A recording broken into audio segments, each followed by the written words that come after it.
Петропавлда тәртіп сақшылары 40 килограмм гашиш есірткі затын тасымалдаған Тәжікстан елінің азаматын ұстады. Бұл жыл басынан бергі облыс аумағында тәркіленген әсері күшті ең ірі көлемдегі есірткі партиясы. Толығырақ Ішкі істер департаменті баспасөз қызметінің материалында.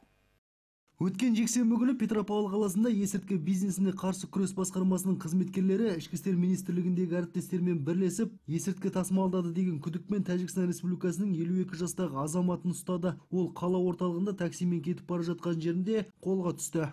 Аталған азамат ұсталып, Петропавл қаласының Ішкі істер басқармасының уақытша ұстау изоляторына қамалды. Осыған қатысты Қазақстан Республикасы қылмыстық кодексінің 297 бабы 3 бөлімі бойынша қылмыстық іс қозғалды. Жалпы осы 39 килограмм есірткінің қара базардағы құны 120 мың ақш долларына бағаланып отыр. Бұл жыл басынан бергі Солтүстік Қазақстан облысының аумағында тәркіленген ең ірі көлемдегі әрі күшті есірткі партиясы. Полицейлер тәркіленген есірткі заттарының Ресей Федерациясына өткізілу мүмкін болғандығын жоққа шығармайды. Я ехал на такси. По дороге остановили такси и задержали меня. За что задержали? В такси было 2 сумки.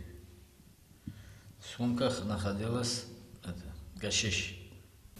Откуда вы гашиш? Меня попросили передать. Сожалею, конечно. Неправильно делал. Нельзя было так. Қазіргі уақытта күдікті қалалық ішкі істер басқармасының уақытша ұстау изоляторында қамауда. Қазақстан Республикасы қылмыстық кодексінің 297 бабы бойынша сотқа дейінгі тергеу жұмыстары басталды. Жыл басынан бері Солтүстік Қазақстан облысында заңсыз айналымнан 318 килограммнан астам түрлі есірткі заттары шығарылды.